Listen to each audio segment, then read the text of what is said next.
And we are live, and welcome to episode 4 of the Van Dyke Mortgage West Michigan Conference Sports Podcast, brought to you by Durga Insurance Group. I'm Brent Raeth, guest host of the podcast. I'm here with a fellow guest host, John Russell. John, welcome to have you here. Good to see you here. Well, thanks. Great to get invited. We appreciate that. Is this your first official podcast? First official podcast. Hopefully it's not going to be my last official. So we'll see, John. It might be my last. I used to be here regularly, and they kind of replaced me. I don't know if you noticed that. Yeah, but everybody is replaceable, I hear. Yeah. So we're filling in here today for our regulars: Scott DeCamp, Ken Byard, and Cody Cater. Tate, who joined us last week to fill in, is actually out at a live stream right now. We're live streaming golf today, which is a first for CatchMark.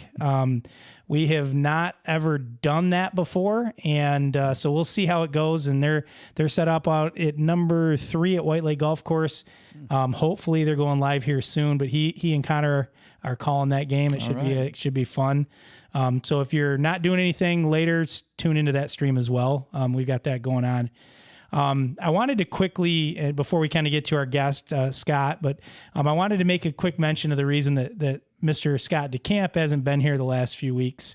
And because I think it's important to, take care of our teammates and just talk about some things that went on with them. So Scott and his family lost their mom this weekend. She passed away peacefully last night. Sunday night. And I thought it was just appropriate to read a quick excerpt from a post that Scott made today. Of course, Scott is a phenomenal writer, and if you read his Facebook post, you just know that even more. My dad passed about a year and a half ago, and I thought I wrote something good, and then I read Scott's today. So my Mother's Day night, my mom passed away following a brief but brave battle with incurable esophageal cancer less than a month before her 68th birthday. At the same time, my heart is whole. Sounds like a contradiction, to be sure. Being a writer by trade doesn't make these words any easier to muster.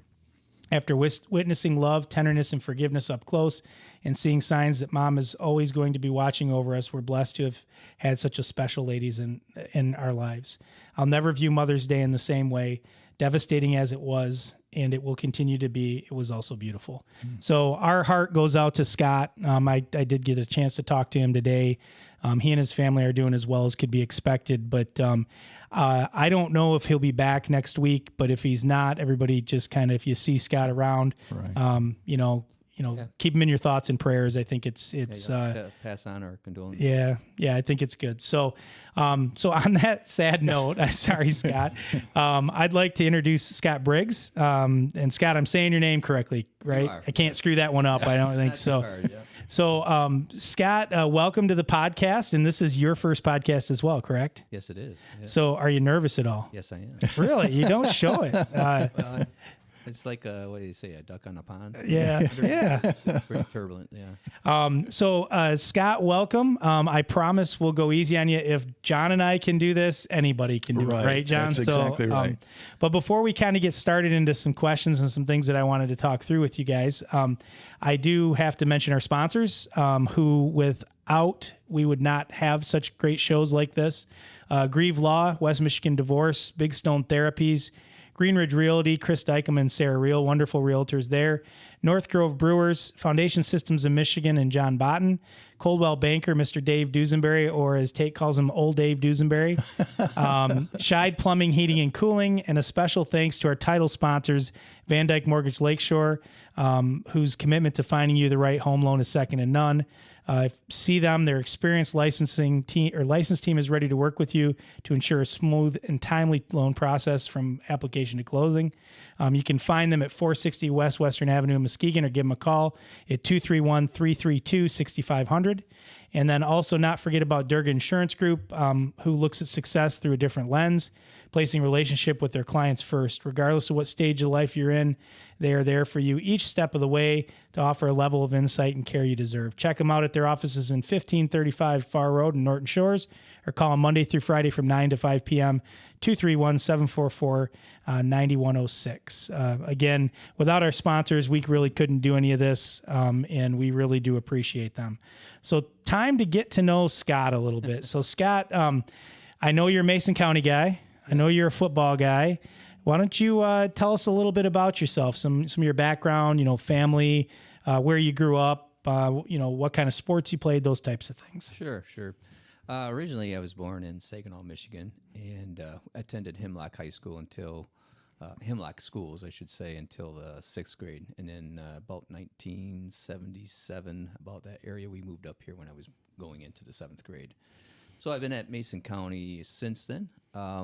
I grew up on a family farm. I have 4 older brothers and a younger sister, Gordon, Dale, John, Greg, and my sister Joy, and 2 great parents. Just a good environment to grow up on.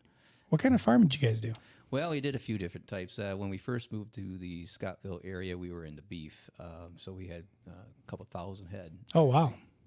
Actually, an interesting story there. When we first moved up, we bought the cattle off of some kind of wide open range out in Wyoming or somewhere out west anyways. And when they came in, they weren't used to fences. And they ran right through the fence. And I remember... Are you serious? No. I mean, we had several hundred head out in the community, and we didn't get the last one rounded up until my brother Greg graduated from high school on his graduation day. So this was in the spring when we brought him in, and then it was all the way around the following fall. And you were still looking for cows? Still looking for cows, yeah. Wow. Oh, my gosh. Yeah. So that was quite a few different stories I could give you on farming, because that was a big part of my life. But growing up, sports was big. Of course, growing up with 4 older brothers. Sure. So in Hemlock, it was huge, athletic-wise. Football was huge in Hemlock. Actually, my brother Dale played 4 years and never lost a game at Hemlock. And it was just a huge environment. We'd go to the games, and the kids would be playing football in the past the end zones, and it was just always a big crowd. So it was always exciting. And that was probably my biggest impression on football. My first impression was that right there, and it really got me interested in football. But I also played basketball and baseball and track and just some odd, here and there, some different games that you pick up on. So Sure. a lot of sports, a lot of competition amongst the brothers. Oh, I bet. Big time wrestling. I actually got into wrestling a little bit. Did some freestyle wrestling. Nice.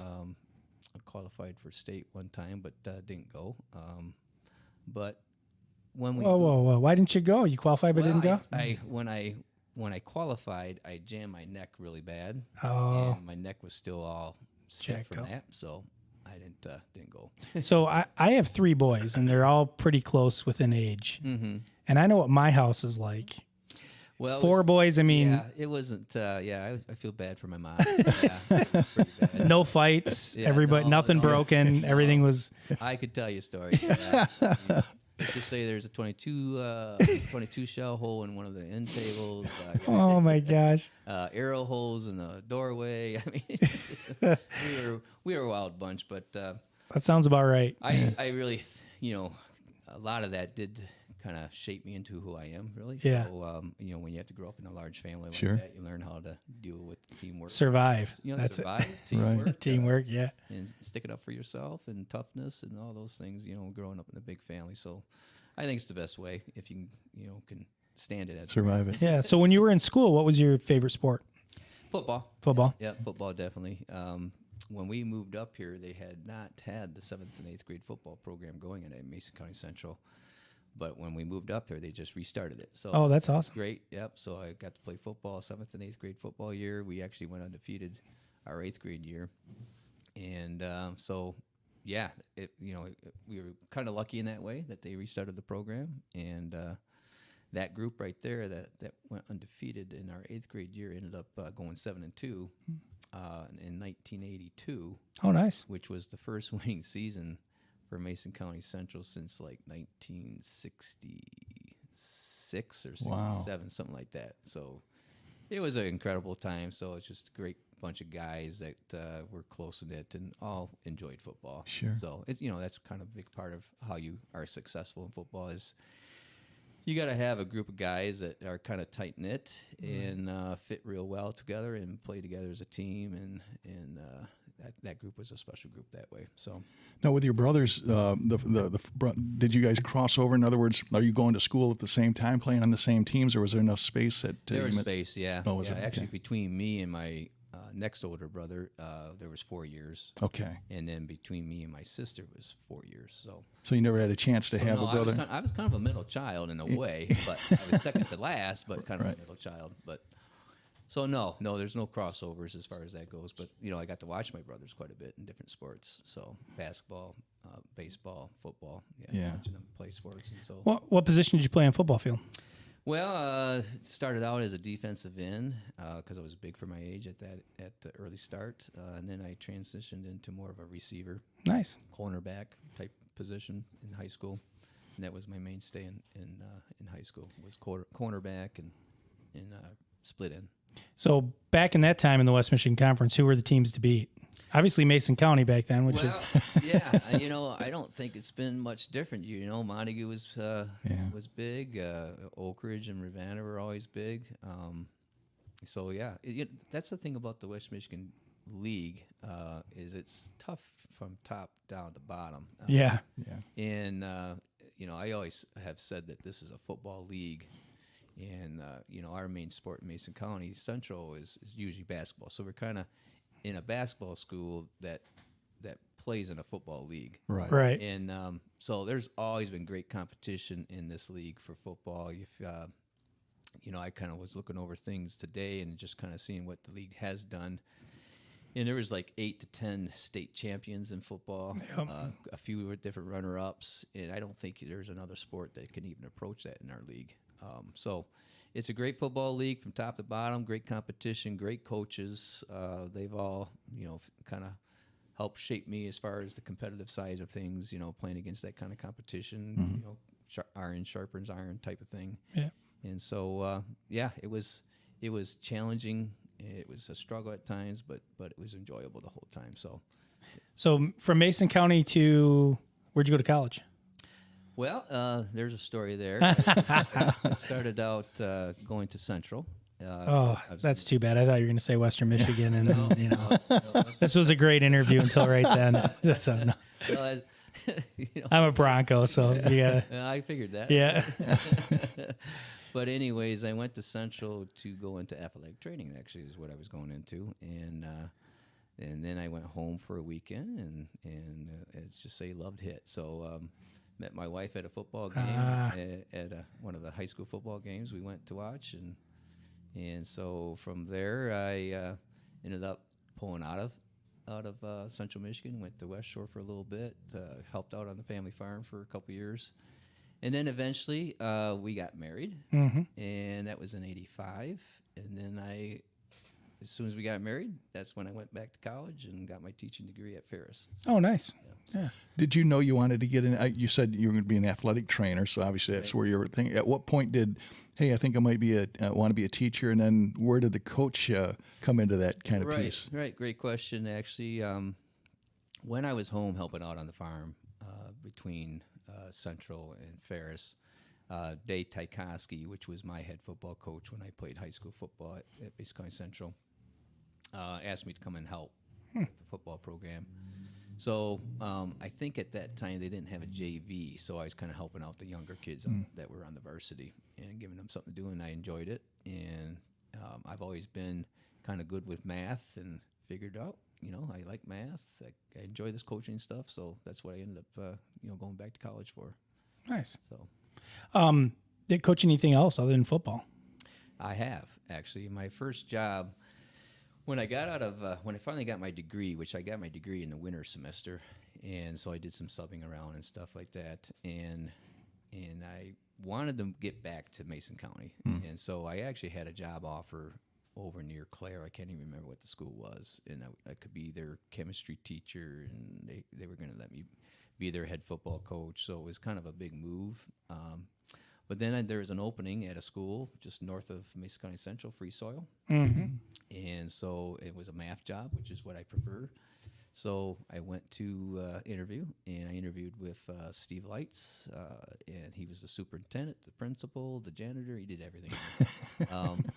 And anyways, he as soon as we got done with the interview, he says, well, I can get a board member down here right away if you want to take the job right now. Wow. And so I did, but there's no football there. So, so I was the head girls varsity basketball coach there. Oh, nice. So, and I had a great group of girls. I mean, they were phenomenal athletes, and I just happened to luck into that, and had a good season, had a good taste in my mouth from coaching them, and I actually coached a few different other sports on the junior high level at Free Soil. So from there, I went to Mesa County Eastern, just a little bit bigger school, and from there I taught 1 year at Shelby. Oh, really? And didn't do any coaching there at Shelby. I did a little bit of coaching at Mesa County Eastern, mostly in basketball and track. And then finally got a job at Mesa County Central. So been there ever since. So I had basically 4 years out of my 34 years of teaching were at other schools. So 30 years at Mesa County Central, basically. Nice. Yep. Interested that when you said you were a girls basketball coach, did you ever coach boys basketball by chance in your just junior high? Just junior high? I did junior high basketball at Mesa County Eastern. I did it at Free Soil. I did it at junior high at Mesa County Central. So I've done quite a bit of junior high basketball. And the reason I asked that question is ask this question is I've talked to over my years many coaches that have coached both boys and girls, and you always have to frame this the question into what's the difference between boys and girls, Right. They say, well, Right. I don't have that much time to tell you, John, if you don't know. But anyhow, but my point was, is one easier to coach than the other? And Stan Thomas, who coached for a lot of years up in Newaygo County, told me once, he says it's like this, at least for me. He says, girls will run through a brick wall for you. Boys tend to ask you why. Mm-hmm. So did you find that, or? Well, I only taught the girls team that 1 year. Yeah. And I had a phenomenal group. I don't know. It's, it's almost... like an outlier. Yeah. And they were just great to work with, and they were competitive, and they were good friends with each other. There was really nothing, sometimes you can get some backstabbing here and there. Sure. And there was none of that. A little drama?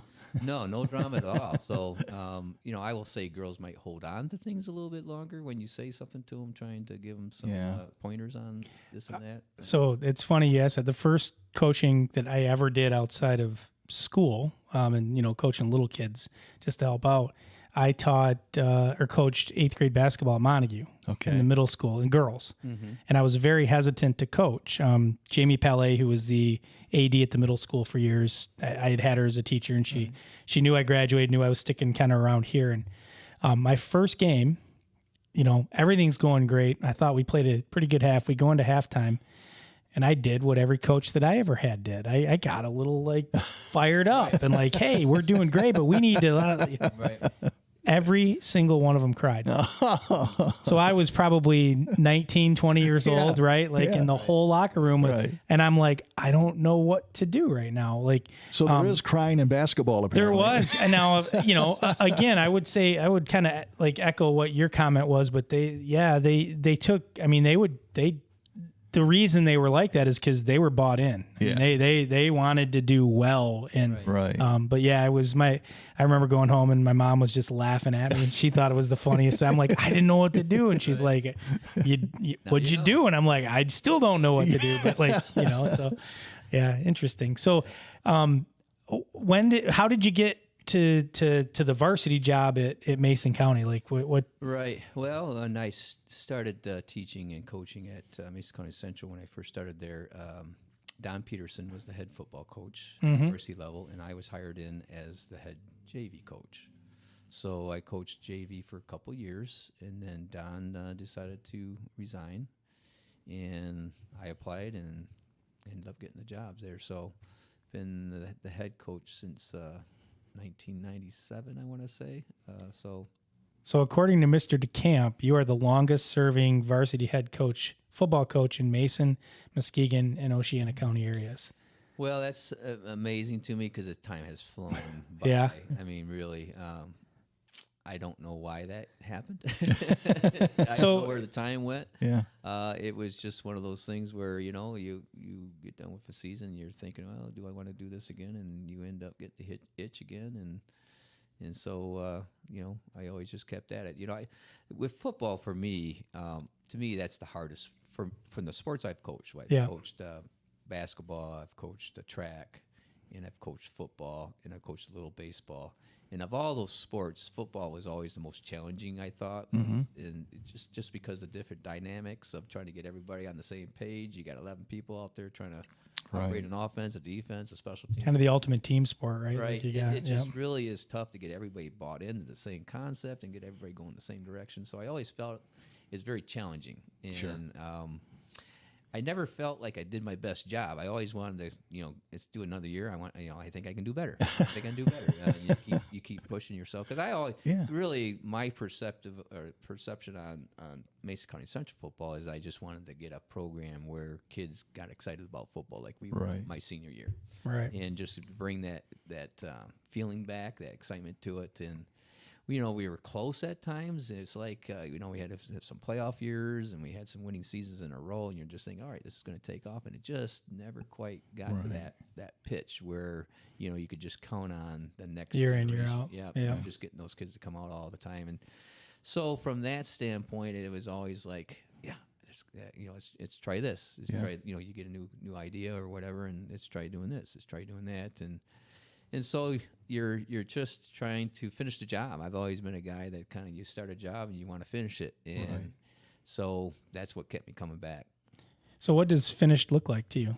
Well, it really, it's not really finished yet. All right. Yeah.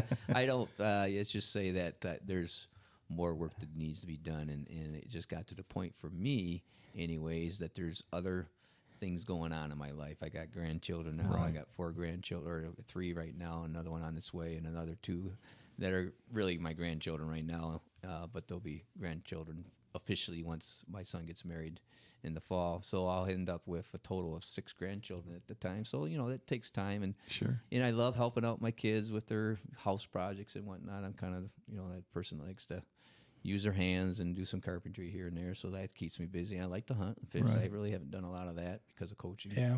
So I got other interests. Yeah. Is what I'm getting at. And So Scott, on the notes he gave me, it says, is your retirement confirmed? Are you retiring from coaching? Yeah, I'm definitely retiring from coaching football. I still help out with the track team. And you're going to continue to teach as well? And, yes, at least one more year. So I could go anytime in the next 3 years. I have my teaching certificate is good for the latest one I have. Is good for another 3 years. Wow. Kind of a sea change going over at MCC with you get ready to leave. And Tim. Yeah. Tim just retired, and he's retiring for good for the AD. And also with the teaching. And so he's completely retired, and looking forward to the next chapters in his life. But it just gets to a point to where you got to kind of take measure of what's left in life, and just and we hired David Smith, who's going to be taking he's taking the helm, and kind of had a guy on staff that was interested in doing it. I never really had a guy that was part of the staff that really wanted to be the head coach, and Dave definitely wanted to be that, and so I had a guy in place, so that helped to make the decision, and knowing that I had a guy that was really interested in doing it. And, it gets to a point also, too, is that I think a little bit what happened is that if you're not winning all the time, you get kind of some feedback that maybe we need to make a change. Maybe we're not quite, thinking that Coach Briggs is the way to go. And sometimes you might, as a coach anyways, for me, and I don't try to take things personal at all. I just listen to it.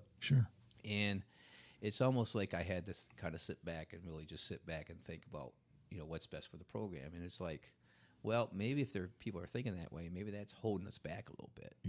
Even though I think, I'm confident in myself. I think I'm a good coach and everything. But if the perspective can be, can become reality. So if you're trying to fight that and trying to get kids to come out, and you got that kind of going out there in the community, it gets to a point to where you're thinking, well, maybe I need to just step back and get out of the way a little bit. Right. So I think that's part of it, but mostly it was I got other things going on in life.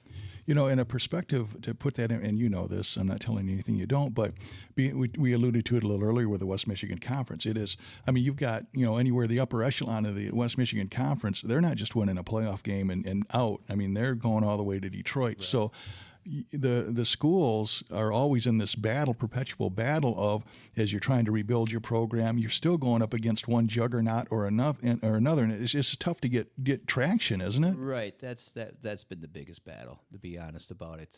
Is that we're more of a basketball school, I would say, in my opinion. We're more of a basketball school, and in a football conference, and so, you know, Muskegon area. Yeah. Right. Yeah, no, for sure. It's a huge football area, and just everybody's really, you know, chomping at the bit for football. So that was a huge battle.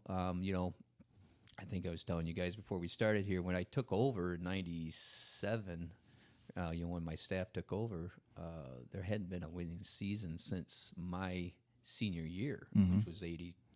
And then they had a 5-4 record. I take that back in 90 or in 83. They had a winning record, but prior to that, we hadn't had a winning record since 1967. Yeah. So it's tough to kind of get that momentum. Yeah. And the thing was a little bit mystery to me is that we had those years in the early 2000s to about 2006, where we had quite a few good seasons. We had 2 or 3 playoff teams, and we had quite a few winning seasons during that time. I just thought it would take off. Right. Yeah. And it just never quite did. And who knows? I don't know. I'm sure people have their opinion. I think, you know, you alluded to like public sentiment and stuff like that. And I think sometimes, especially at the high school public level, that is just so unrealistic sometimes. You know, I always say, you know, if you got a coach that has built a culture where the kids are performing, they're giving it their all, and they're competing like that's a good coach, right? Right. Because you don't always choose the kids that come through in a public school, and it's cyclical. I mean, we were talking a little bit before the podcast started. You know, I went to school. I graduated from Montague in '95. I saw the tail end of our first state title run in those teams, but I also was a young kid that grew up in the mid to late 80s, early 90s, and we lost a lot of football games for a good 8, 9, 10-year stretch, right? And then even after that 92 run, we had some years that we were pretty dry too, right? So, you know, again, I think there's a little bit of that there too. Yeah. But, you know, you're a competitor. Yeah, no, you want to win. I get it. And, you know, when you're a competitor, you know, that's just the thing. You really can't. You can talk about things. You can talk about why things didn't happen quite the way you thought they should happen. But it really does come down: are you winning or are you not? It does. So the restructuring obviously was kind of one of the objects of that was to make it so that schools more their size would play each other and maybe have some competition. Yeah. On the surface, that sounds all great, and we've only done it really for a year. We're still in the process of that. Right.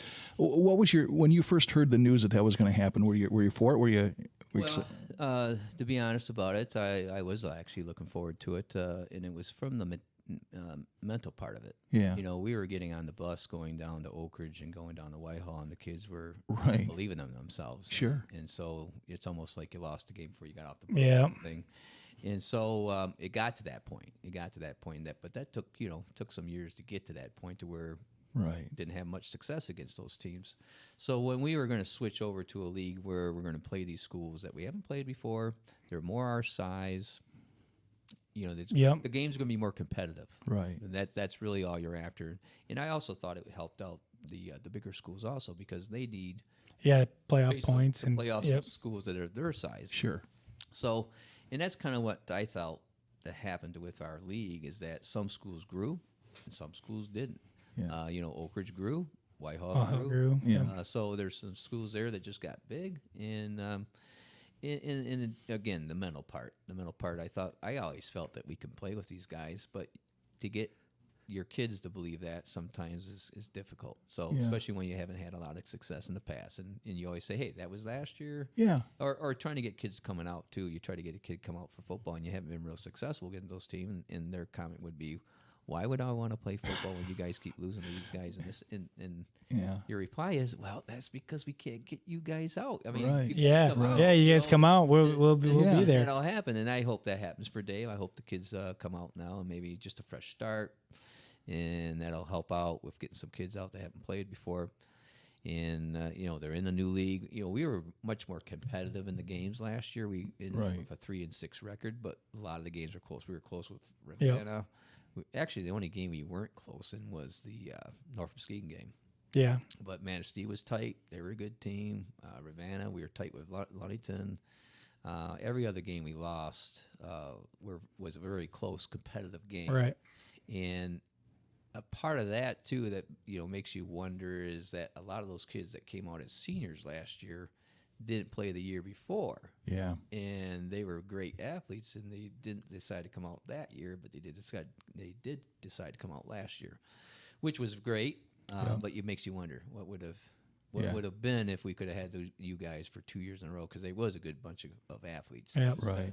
It's just a lot to lose experience-wise in football when you lose a year of experience. Sure. And I just felt that some of those games were so tight, might have went the Might have went the other way. Yeah, Yeah. the other way exactly. possibly. Yeah. And that would have helped out. I thought, with Dave taking over, if we could have had maybe kind of be moving in that direction. Though we did end up 3-6 in closer games, so I guess you're kind of positively moving Yeah. forward. So, and he does have great kids coming back. We have a sophomore class and a freshman class that just got a lot of good athletes. So, Yeah. So, So I got to mention Dave Dusenberry's chatting me, and anytime anybody chats, he's got up on the screen. He says, "Thank goodness you had boys, Brent." Yeah, Dave. If you come to my house, we don't replace paint, walls, furniture, doors. I've had like 9 door handles broken off. So, yeah, I love my kids. They're great. They're great boys, but wow, they can break some stuff. Oh yeah. So you're kind of closing that football chapter of your life, moving into what some of your memories from coaching. Maybe some of the best teams you've coached against. Well, there's so many of them. Yeah. So I don't want to leave anybody out. Right. But Well, maybe give me your top 3 then. well, Ravenna had some great teams in there. Oak Ridge had some great Oh, teams yeah. in there. Whitehall, Yeah. they're in the Division 4, so they always had to play up once they got to the playoffs. But in our league, they were always tough for us to beat. And, Norfolk Muskegon's been tough Yep. recently. Montague's always been a huge thorn in our side. Right. Right. So there's a lot of good teams, and then our non-league is not a pushover. Manistee's been good, and, Yeah. and Ludington's playing up, and they've been in the playoffs quite a bit recently. So, as far as top teams, those playoff, there's a couple years where we had 2 state champions the same Yeah, year. that's crazy. Yeah. And so those years, I think Ravenna, Montague might have did it one year. Oak Ridge. I think Oak Ridge, Montague did it. I think Montague lost the conference title and won a state title. Well, the one year Something like that. they had 2 state champions, but one of them had beaten Montague, I think, by 1 in the first round by 1 point. So, I mean, that's 3 teams right there. Right. Yeah. That's crazy. So, but no, there's too many great teams to narrow it down. Really, they're just all. It's been a tough league from top down. So even the Hart games always been a competitive game with us because they're coming in the game same way we are. We want to win. Yeah. Shelby, Exactly. same thing. So I mean, every game has always been a competitive game. I never really approach the team thinking, all right, this is a win. Yeah. It was never that way. We just always had to, fight and claw for everything we got. So. I've always been fascinated by smaller schools, especially. I came from Muskegon, the Big Reds, where I mean, you could field 2 big teams during practice. I mean, you literally had 2 teams going at it. So when I first started calling games up here, I worked for several years up in Fremont, and we covered the old Newaygo Athletic Association Conference. And Mark Puff, he's passed on since, but just a really dry sense of humor, was coaching at Newaygo. And I went to check out a practice. We were going to do they were going to do their game on a Friday. So I just went to kind of get the lay of the land a little bit. Right. And he's sitting there and he's got chairs put up on the field, in the practice field.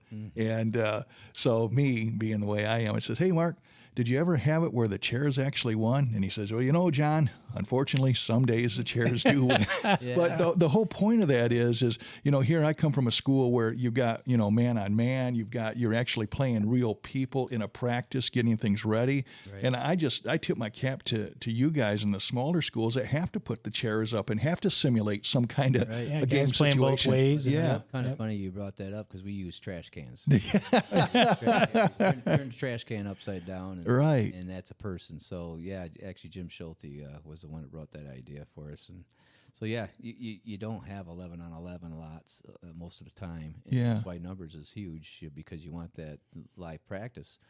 You don't get to practice against that game speed. Right. And then all of a sudden you see it on Friday.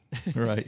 Yeah. And so it is a little bit of a disadvantage, but for the most part, a lot of the schools we play against face the same challenges. So we're both going through the same things.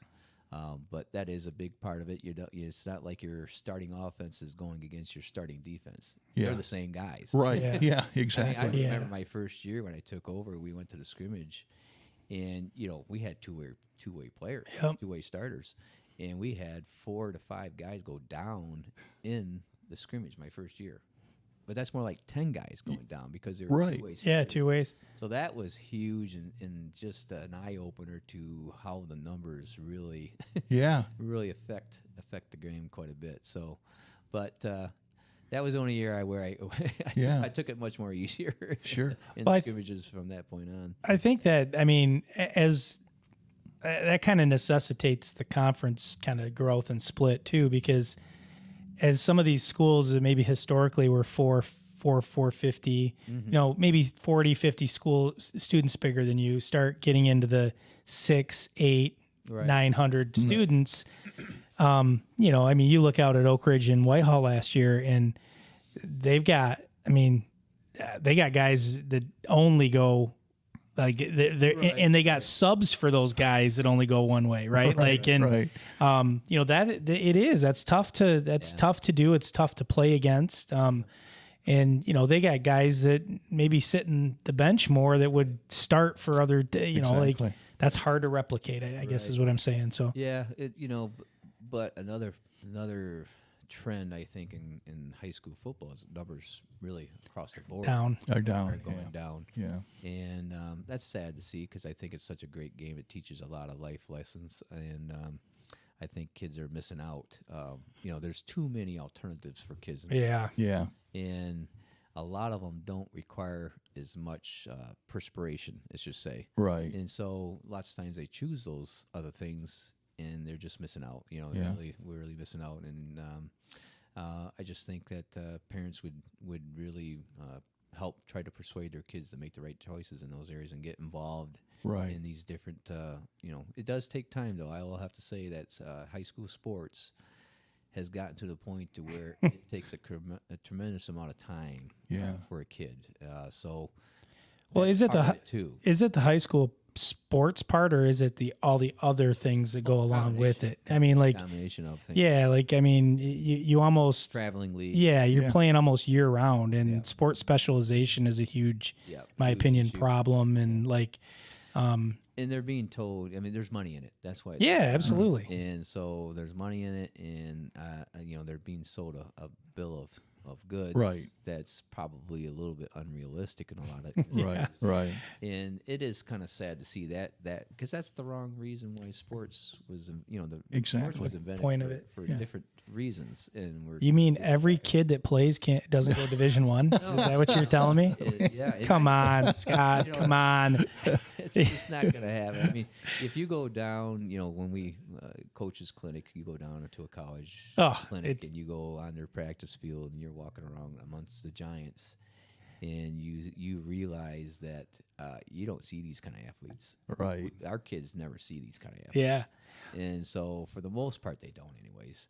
And so I think a lot of people in this area don't understand how big and fast and strong when you get to Division I. Yeah, what they look like. Yeah. Oh, yeah. Now, I'm not saying Division II. They're even big and fast and strong. Yeah, I mean, they really it's- are. Yeah. it- Yeah. but it's really tough to make Division I. Yeah. Tate Stein works for us. Tate's usually here, like I said, and Tate was a great basketball player at Montague. Right. He played at Muskegon Community College last year for Gene, and I think he's going to play again next year. But we went to one of his games this year. And he's playing the 1 or the 2, right? Like, and I mean, Tate was fast. Sure. He's well built. He's a strong kid. He's not short, but I wouldn't call him tall either. 5'10" right? Like, and they're playing GRCC, and off the bench, guy checks in. He's 6'6", he's long, and he's guarding Tate, and he's fast and skilled. And you're like, I mean, even at a junior college, a community college, like the level of athlete that you're seeing, I just sometimes don't think people really understand truly what they're. He was a stud. Right. Yeah. And he was a stud for his school. Oh yeah. So you get into college and you find out that everybody's good. Everybody's good. Yeah. Yeah, it's pretty crazy. So speaking of that, the best coach or the best player you've ever coached against in the conference. Benny Clark was good. Yeah, I figured he'd come up. Yeah. But and then you got Hermans that ended up going to the NFL. So Yeah. Yeah, he's been on the podcast. But there's been a lot of great players in the league. Cater was good. Oh, don't. Yeah. We're going to redact that. We won't be able to fit him in this room if we. McLeod, who played professional baseball. Yeah, Nate was good. Right. A heck of a quarterback.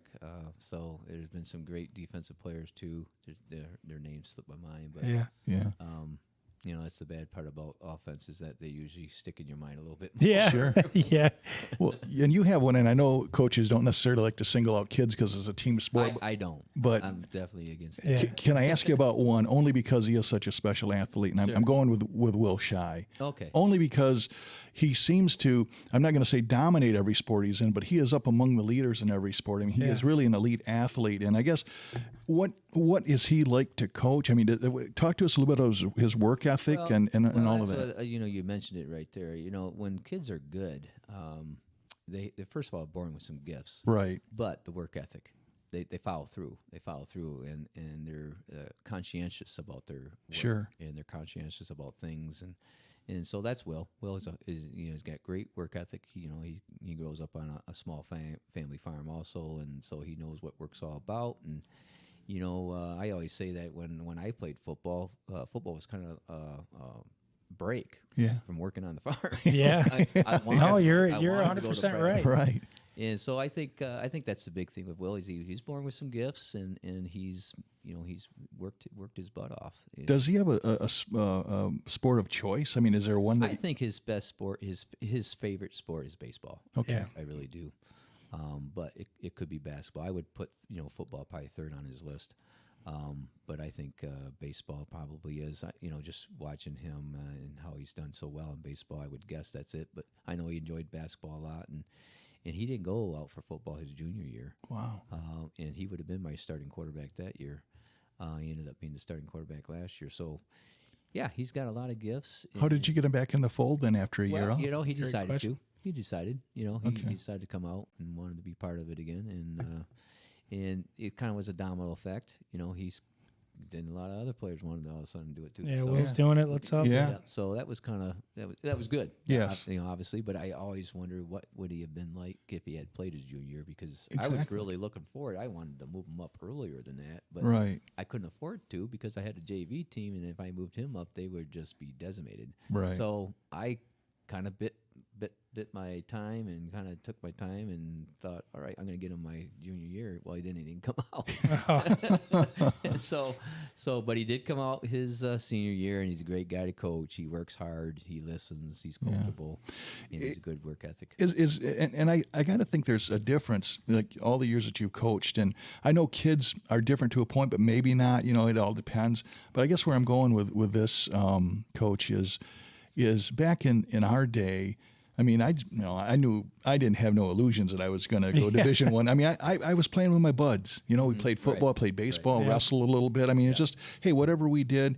There was no thought of going to college. Yeah. Now it seems just watching it from afar, because I don't have any kids, but it just seems like it's kind of instilled by, I don't know if it's overzealous parents or what, that all of a sudden, my kid is like it's Brent said, means to an end. a Division One, he's a Division One player, and that Right. just seems is that Well, that's I'm not off definitely base. going on more than it used Yeah. to. I wouldn't say, there's good parents out there. Yeah, Sure. And parents always have are making decisions because they're trying to do well. Right. It's just that sometimes maybe they get to listen. A little to off somebody. track. Well, Yeah. somebody's talking to them and they're telling them how great your kid is and whatnot. Yeah. And so you start buying into that and say, hey, yeah, he can get a scholarship. And so all of a sudden you think, all right, yeah, we're gonna go to this traveling team or do this and Right. try to get that to happen. But like you're saying, I think we've kind of lost sight about what athletics is really supposed to be all about building young men Right. and young ladies and making them responsible and learn a little bit of teamwork and how to give oneself to the greater cause of all. And trying to do those things. And really you think about what a great benefit to society if we keep our focus on that. Right. Yeah. And so I think we have lost that a little bit. I don't think it's a lost cause at all. I think Right. it's Yeah. I think it's more out there that way. But I think as parents and as administrators and coaches, we need to take a step back and say, what is this all about? What are we doing this for? And it's not about building college athletes. It really Right. isn't, because not everybody is a college athlete. If that was your goal, is to build college athletes, what happened to all those kids that don't make college sports? Right. Yeah, which is a lot of them. I Yes. mean, let's be honest, more Yeah. So, don't make it than make it. That's not the reason to coach. So that's never been mine or my assistant coach. I've had great assistant coaches, by the way, over the years. And if you think about 26 years of being the head football coach, all the assistants that I've had over the years, Yeah. and I'm just a little bit of the deal. I mean, Yeah. there's been so many good coaches I had come through and help me out, and so I just happen to be the guy with his name next to head coach. I mean, Yeah. really, it takes a great staff to put together a football team. Yeah, it really does. So, what about teams you've coached? Best team you've coached, and maybe best player. Well, you always want to point to your playoff teams. Yep. So they were all our first playoff team was 2000, and so it took, that's a special team in itself because they went 5-4 their junior year, and then when they became seniors, we ended up winning 6 games that year, making the playoffs, and playing Claire. We almost beat Claire. Claire was undefeated. Yeah, I was gonna say Claire. You talked about Claire earlier and about taking the head coaching job there, correct? Isn't that what you mentioned? Or Over by Claire. over by Claire? Okay, so not Claire. I was gonna say Yeah. Claire's a perennial, pretty Yeah. decent program. So Yeah. So that group was special. And then, the 2004 team was a great year. We ended up we beat Negaunee at home. Or no, what was that? We beat Glad. Let's see. What's just south of Gaylord? Is that Gladwin? No. I'm not sure. Yeah. Just south of Grayling. Grayling. Scott would know. Scott would have known that right off. Right, Grayling, and we beat Grayling, and then we had to move on, and then we ended up having to go up to Gladstone. So that was a special time. We took a big bus up Yeah. there. Right. Watched about 4 different inspirational movies. That's awesome. But that was a good year. And then 2006 was a special year. We made the playoffs that year and beat Negaunee at home. And then we had to go up and play Menominee. Oh, Which was undefeated and never scored upon. And we got handed, I think it was 35-0 or something. Right.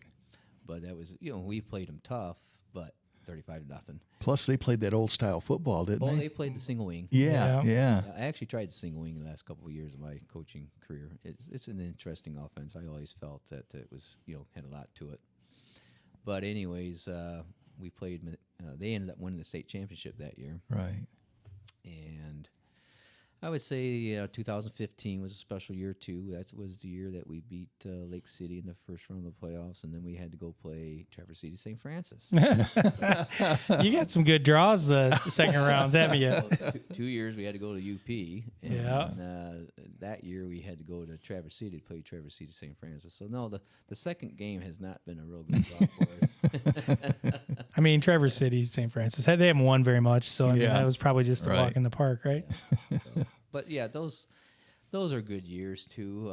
And one commonality in those groups is that they played well together, and That's awesome. and they were football guys, and football was one of their favorite sports, and that's what it takes. And I think that's what David's got coming back for him. He's got a bunch of guys that love football, and he's got some talent there, and so I think that's a good combination. It's just got to put it all together, and so hopefully that happens. Sure. So you probably won't answer my question, but best player that's ever played for you. Yeah. I know you're a team guy. Yeah, So I don't like to do that. all right, fair They're enough. all good. It's such a team game, and the reason why some of those guys shine is because of the efforts of so many other guys. Right. And so same thing with me. My name gets mentioned, but I'm just part of the cog as far as the head coach, and you got all these, all these under assistants that don't get the amount of attention that they should. Sure. Because they had a tremendous amount to do with it, and even just my family. You think about what things that we kind of had to put on the shelf a little bit. Oh, yeah. In football season, you're spending about 70 to 80 hours a week on teaching and coaching and watching film and whatnot. So it's a lot of time, and so your family needs to be supportive of that, and they always have been. My wife has been top notch, and just been a true blessing in my life, and with the family that I was blessed with, and the opportunities, and I have nothing but fond memories of a lot of different things, including the players that I coached and the coaches I coached with, and I've done track for quite a few years, and just all of that. It's starting to come, starting to come to an end for me because and that's why somebody was asking me, well, how do you feel about your decision now? And to be honest, I'm a little lost. Because I've spent so much time doing that routine that it's like it's going to take me a while. But I said I'm fine with it. But I'm just being honest and upfront with you. I am feeling a little lost. Yeah, you're going to go home in the fall and be like, "What do I? When did these days have so much time in them?" You know? Well, everybody tells me you'll find something to do, and I do enjoy hunting and whatnot. And some of the guys that were assistant coaches that also decided to step down. We're going to take in some of the games and absolutely, and stay in touch that way, and so that'll all be a nice way to ease into it, right? And so it'll be fine. But at the moment I'm a little lost, but I think I made the right decision because I felt God was kind of pulling me that way, right? And maybe sometimes I was doing things more because that's what I wanted to do, and I kind of always have that feeling that maybe that's not what God wants me to do. Right, exactly. So, I think this is the right decision for me. I think I got some other things that need to be paid attention to, and I'm looking forward to that. So awesome. So tell us a little bit more about Dave, and maybe what are your 3 words of wisdom for him as he takes over this Mason County program? Stay calm. Yeah, that's a good one. That's a good way to start. Stay calm. You want to keep your composure and kind of think your way through things, and just be there for the right reasons. And I think Dave's old school, and I think he's there for the right reason, and I just wish him the best and hope he does well. And it's one of those things that it really would be nice if they could start out nice. Right. I always felt that we could win that first game. Sure. At MCC, it's such a huge game for us just to get on the winning right. ways, because the kids will have so much more, be more positive about right. themselves, more confidence. And so I hope that, happens for Dave.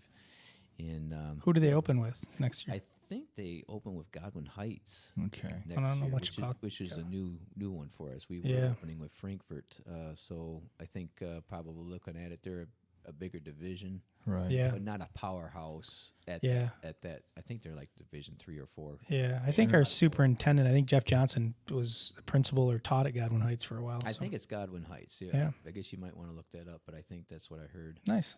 So he's the thing that I think. One of the reasons why I did retire is I wanted to leave and not let people think or have people think that I'm leaving because the shelves are bare. Right. Right. That's probably the furthest from the truth with Sure. this group coming up. And the new league, it'll be the second year in the league. Right. So there's a lot of things that are A lot of positives. And I think David deserves that break. I hope he does well with it, and Right. I hope it goes well for him. Exactly.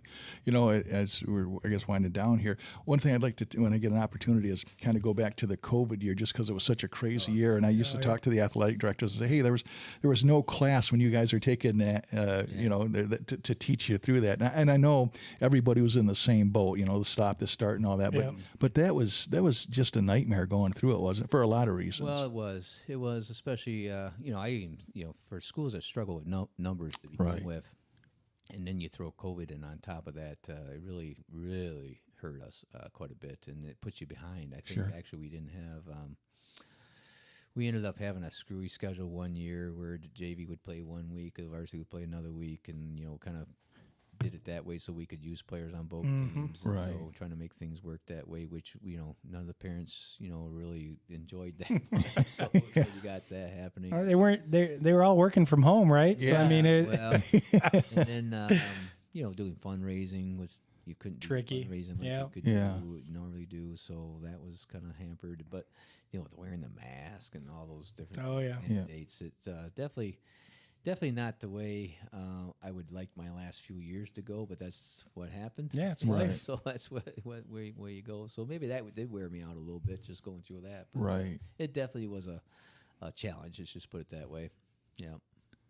Well, we're kind of wrapping up here, and Scott, any last words of wisdom? Anything you want our viewers to know? No, you know, other than wish the best for the football program. You know, I hope that it takes off for David and the kids. You know, and you know, I wish them the best. And I enjoyed my years coaching football there, and hope to enjoy the years I got remaining teaching and coaching track there. And been just a lot of great memories of the relationships. It really comes down to the relationships that you build over the time. Right. And you know, trying to develop that work ethic. And if I tell kids, you know, if you can just develop a work ethic, you're going to have your leg up on a lot of people.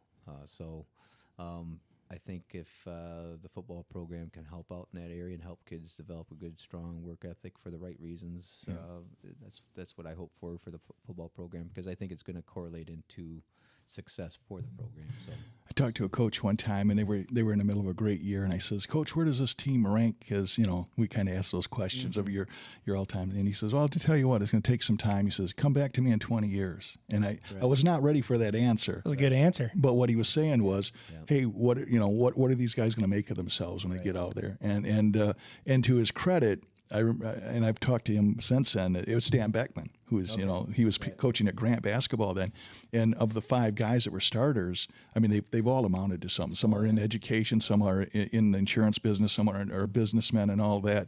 And I had a chance to talk to him not too long ago. He recently retired. I said, well, I guess you were a pretty good coach, Dan. He said, yep, I'll take that. So they didn't turn out to be pros or anything? No. It had a little bit of success in college, but that's exactly the point. They became good people. Positive parts of society, right? And that just means that they're going to affect other people, and it just, you know, you think about that, how those people affect other people.